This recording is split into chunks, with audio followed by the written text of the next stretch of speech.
Hello and welcome to this week's IG Live. Today we are joining you at a special time for a very special guest. We are going to be talking to a very good friend of mine who is Varya from Creative World of Varya. She's a parent and an educator, and she's going to be talking to us about helping multicultural kids feel like they belong. Hello. So of course, culturalism, and we know what an advantage it is for kids, but we also know that that can be tough for them growing up. And of course, we want to look after our children's mental health. And so we're going to be talking about how to make sure they feel like they fit in, because whether this is talking about kids that are biracial, they're bicultural, maybe they're living in a different country than where their parents grew up, or maybe they themselves have moved. Hi, Varya. I can see that you're here, but I just see like a wall. Like maybe you need to change your Yeah, the camera around. I'm trying to understand how to change that. Okay, well, I'll just keep on Oh, introducing you. So we're going to be talking about that, and Varya is an educator with many years of experience. For example, she's taught Montessori. She is also a postpartum doula, a breastfeeding counselor, a neuropsychologist. So she has a lot of experience talking about all different stages of development for kids. So we're going to talk about what it looks like when they're young, but also what it looks like when they're teenagers, which of course we know is a really important time for feeling like you belong and trying to fit in. And multicultural children, of course, we know is interesting because they are often kind of in between categories, or feeling like they're any kids that don't fit neatly into a cultural box. And so as we said, they're okay, I think she's just working it out, the technical side of it. She'll be back on in just a minute. But so we're trying to help them figure out, there she is, figure out where they fit in. You know, they're kind of in between cultures, and maybe they feel like kind of pulled in different directions. There you are. hi, So lovely to see you. but I don't see you. I Oh, don't you know don't why. see me at all? No, but I don't know. Maybe it's the connection. Well, so I had somebody else tell me the same thing, so I don't know if it's some kind of glitch with Right. Instagram. I see you just Okay, fine. But great. hello. Thanks everybody for joining in. As I said, we're talking today with Varya, and we're going to be talking to helping multicultural kids feel like they belong, to help them find their sense of belonging. So why don't we jump in, and Varya, can you introduce yourself, tell us about your background, and of course about your beautiful multicultural family. Yeah. Hi. Long time no see. Yes. Good to see you. I mean, I saw for you for just a little bit, but now we're just still. Um, so my name is Varya, as you already know. Originally, I'm from Russia, but I've lived in China now for good almost 23 years. Um, my three children were born here in Zhuhai, in the south of China, where we live.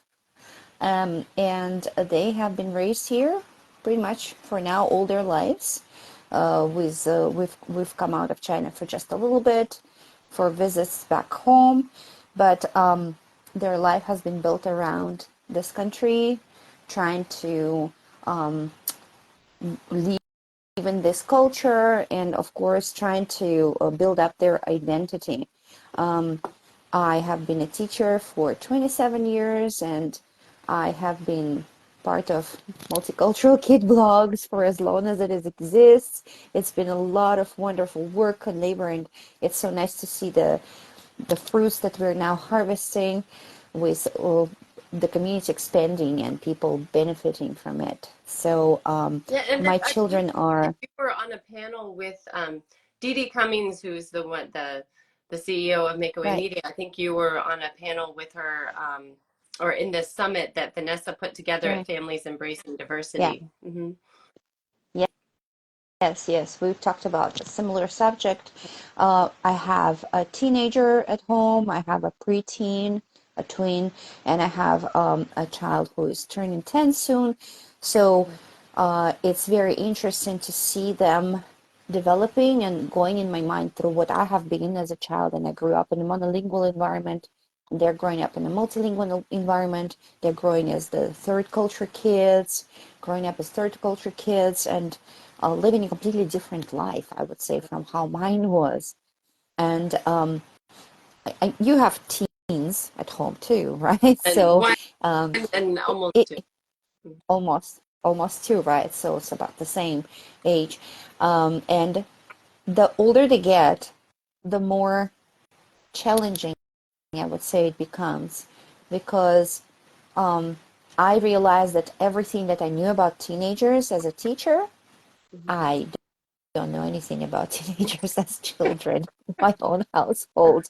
It's a huge learning curve, and especially when the children's cultural identity is kind of very blur. Mhm. And I would say that on one hand, it's a huge blessing because I feel that for my kids, it has helped them a lot in blending in different environments. But on the other hand, sometimes I think they feel like they don't really quite know where to fit in. Right. So my my biggest concern is when they do leave China, where they're kind of in a bubble right now. Mhm. And we know that it's a very special country with very special, unique rules, and the way children are going here, the things they're exposed here are a lot, well, quite a lot, actually different from the rest of the world, even though there is access to information. But some of the things are, they're protected from a lot of mainstream media. Mhm. So yeah, it's been quite an interesting experience. Yeah, well, tell us. I mean, I want to get into that later because I know you, as an educator, you work with mostly young children, right? Aren't you doing like the very young, like early childhood Right. education? And then Well, and now you have older yeah. kids, and so you kind of have seen the whole spectrum of childhood development from the point of view as a teacher, but then you, as you said, like that's often different than when you're actually the parent, so you can Mhm. kind of have those both of those perspectives. But maybe let's back up a little bit and talk about why is this topic so important to you? I mean, obviously because it's your own children who are going through this, but maybe just more generally why multiculturalism, helping helping multicultural children and thinking about global education, why is that something that's important to you? Well, as I said, I come from a monolingual culture and pretty much straightforward environment in Russia. I mean, we have, um, thanks to USSR, I don't know whether I should say thanks or thanks. For some people, it's a blessing, for some, it's a curse. Um, we have had, it was a country where one language was spoken mostly, and people were moved around a lot, so the culture mixed so much that we were growing up pretty much, no matter how big the country is, Russia, whether we're in the south or in the north or in the east or in the west, we have a lot of the same things. Mm. There are some slight differences, and that's a whole other topic to cover. I'm not going to go into that. But anyway, when I was growing up, so we did not have that. We kind of had a diversity, but we did not have it either. So, whereas now in this world where we are so connected and so interdependent, and especially when we leave our own countries and we start living someplace else, when we get married into a different culture,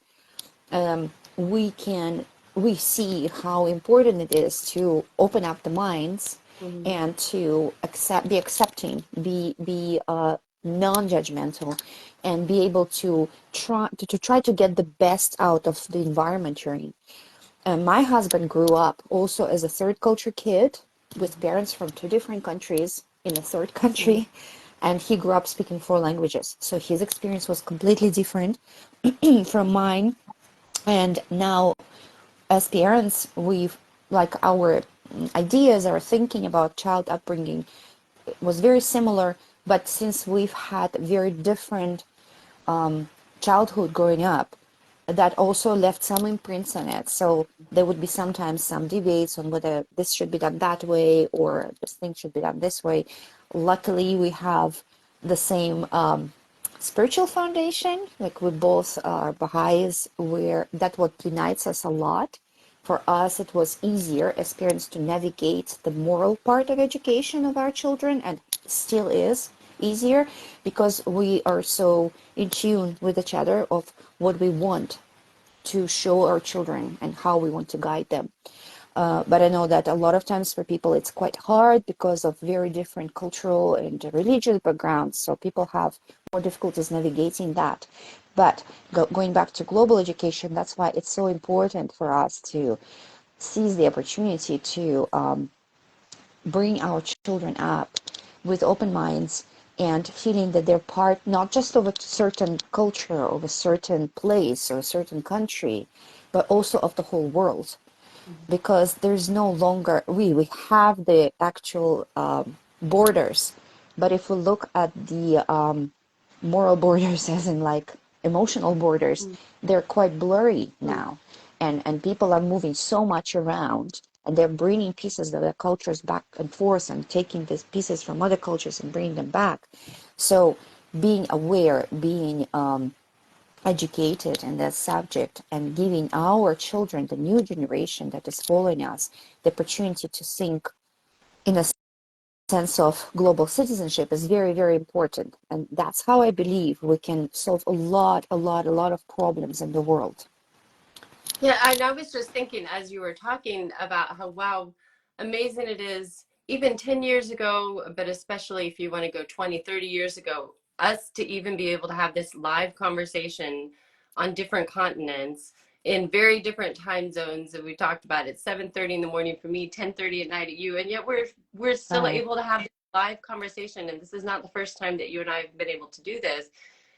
And for our children, even the ones who we might not think of as multicultural in the traditional sense, you know, maybe you and your partner are from the same culture, maybe you feel like you're growing up in not a very diverse environment, but thanks to the internet and social media, they are getting these influences, and I think they are able to think of themselves as global citizens in a way that previous generations really weren't. They can conceive of Mhm. it in a way that was not really possible when we were children.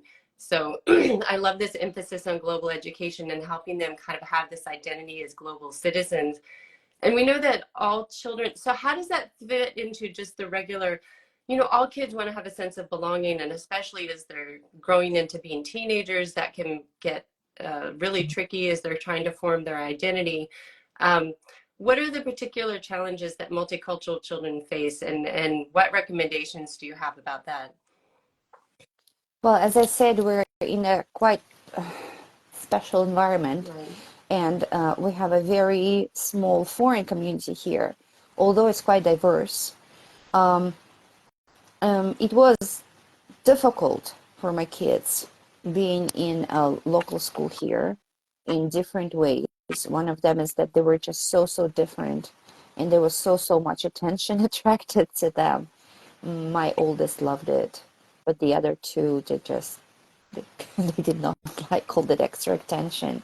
So when they moved to an international school, that kind of smoothed the edges, Mhm. and there was a different approach, and it's like a lot more global, education oriented environment. So right now, of course, there are other problems that rose up from it, because when you are like a foreign kid in an old Chinese environment, you deal with some set of problems, but you actually don't deal with the real teenage stuff there Mhm. as much as a foreigner. The local kids do, but you don't, because you're like kind of, they cut you a slack. You know what I mean? A lot of times, not always maybe, but where we were. But in an international school, it's really great. I really like how our school is working and how things are handled in many ways. But at the same time, our kids started thinking about like their identity. They like started thinking a lot more about, well, do I belong in Russia, or do I belong in Tanzania? Where do I belong? And Tanzania is my husband's country. And but at the same time, our oldest, she has this like more experience and broader understanding. She's happy that she's so multicultural, and it also helps her relate to some of her peers who are also multicultural children, or are third culture kids, maybe like children whose parents are from the same country but they're growing up abroad. Mhm. So there are trials and tribulations there when it comes to like personal relationships, but I'm talking about like in terms of identity. It's not like they're confused. They're not confused. It's just that sometimes it's hard to place yourself. Mhm. So when people ask them where you're from, they're like, well, I think we're global citizens because my mom is from Russia, my dad is from Tanzania, but he's actually not native in Tanzania. It's his like country, and then you have to go into the whole explanation in order to explain why they have to like give like a little bit of family history, and it also helps them to relate to the older backgrounds that both of us have. Mhm. And then they would find something similar with others. Oh yeah, so your dad's parents are originally from the Middle East. Oh yeah, we also have somebody from the Middle East in our family. Or oh, your dad studied in India. Oh, we're from India, right? You know, this kind of things. So it's quite interesting to observe. But the challenge, I guess, true challenge would be once they leave and they go into the what I call the real world. They're out of this bubble, and they have to deal with what I feel they would have some difficulties in figuring out the whole new level of inclusivity, the whole new level of how people's relationships work in the world. So yeah, these are like for me right now at this point in their lives where they are, these are the main challenges. Like to try and to introduce them to things in a subtle way so Mhm. that when they go out of this country into a completely different world out there, they don't get shocked Right. or scared or even traumatized by what's happening around them. Things that they just read about. They're not in that situation. But I love just, I mean, kind of the general idea of people who, if they have kids that are multicultural, as we talked about, that one way you can help them with their identity is to have them form relationships with other multicultural kids, even if they're not multicultural in the same way. That seems to be helpful. Somebody else who is kind of between categories, somebody else who's having kind of a similar experience, that can kind of help them kind of navigate that. Would you say? Mm-hmm. Being in Yeah. that, like you said, being in the international school environment kind of helped them feel like that was maybe more their kind of their environment or people that they were able to relate to. Mm-hmm. Mm-hmm. Well, there are also this is not a very, I guess, typical situation in our case because I know there are people who are maybe the only or like some of the very very few expat families in a place where people are monolingual or monocultural, right? So there would be a different set of ways of how to try to connect to them. Of course, as we just talked about, there's a lot of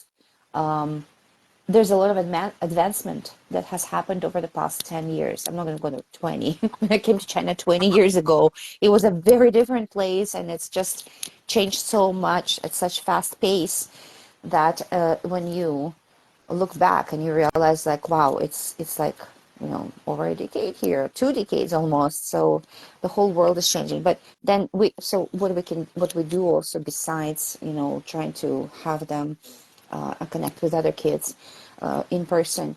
It's trying to connect to other kids online, like our friends' kids who do not live in the same country, maybe, or the same city, and reading. That's important.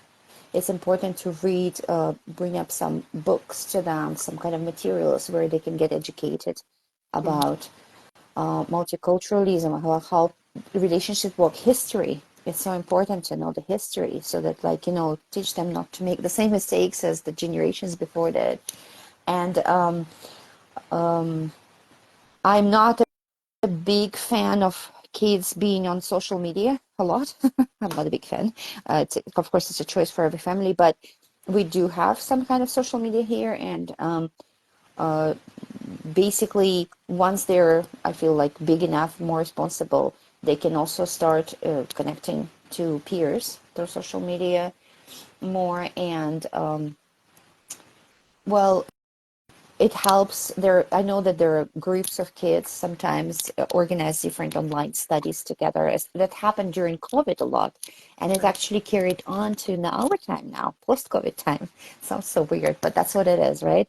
So there would be some maybe online youth camps Mm-hmm. for different subjects, or there would be some kind of the varsity tutors. They Mm-hmm. always have this kind of courses online for kids where they can like participate live and take different activities. That's also like a great opportunity, or some debate clubs. I know that there's some unity groups that exist where children can of different ages can meet children from around the world. So these are the things we can help them do. And then at any opportunity when they can do it face to face, just make these connections with other people. And then one of the things that we strongly believe in is the moral education of the children.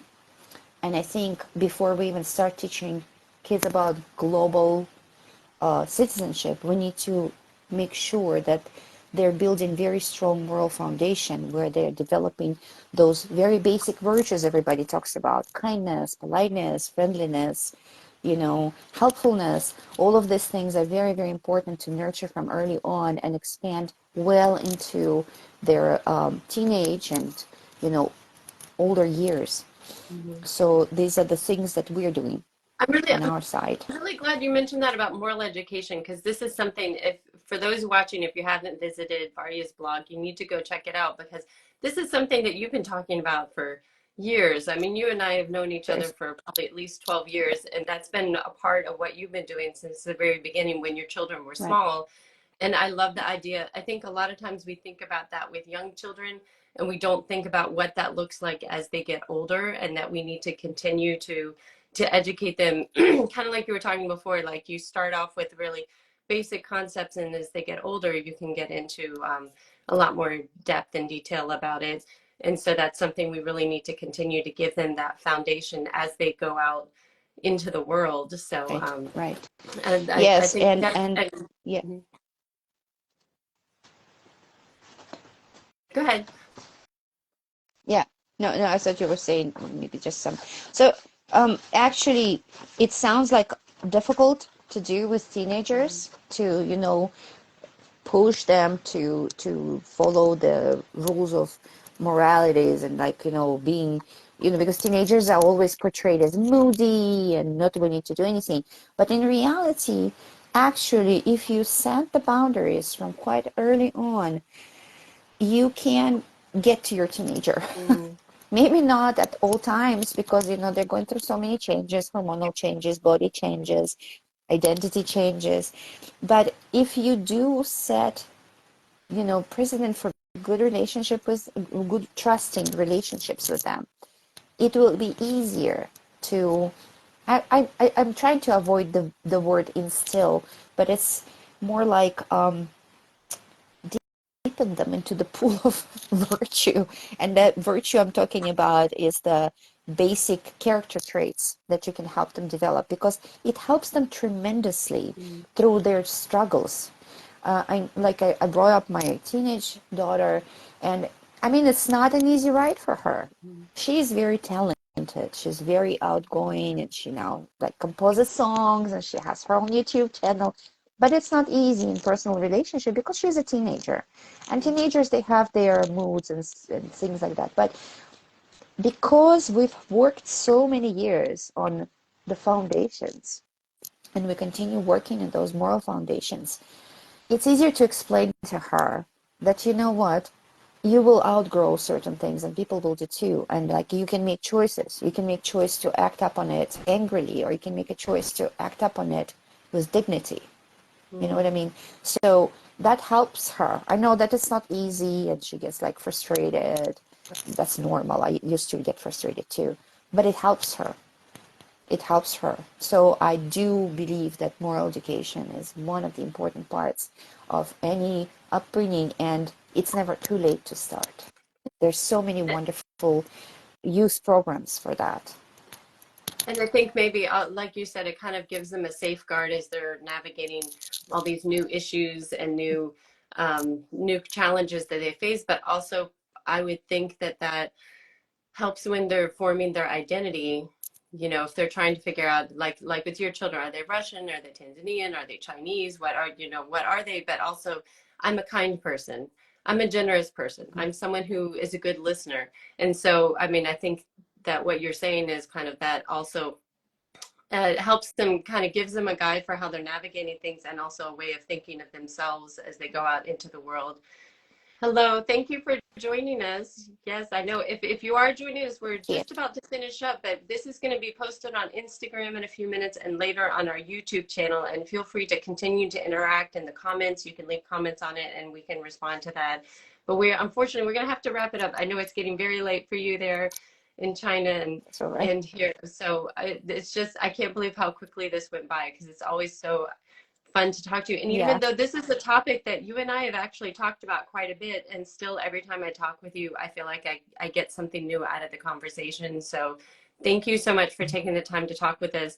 And those that don't know, we had a last minute cancellation. So Varya agreed to do this very last minute, and I appreciate that as well. And especially that you're able to come and talk about something that I think is really so important in how we're raising our children.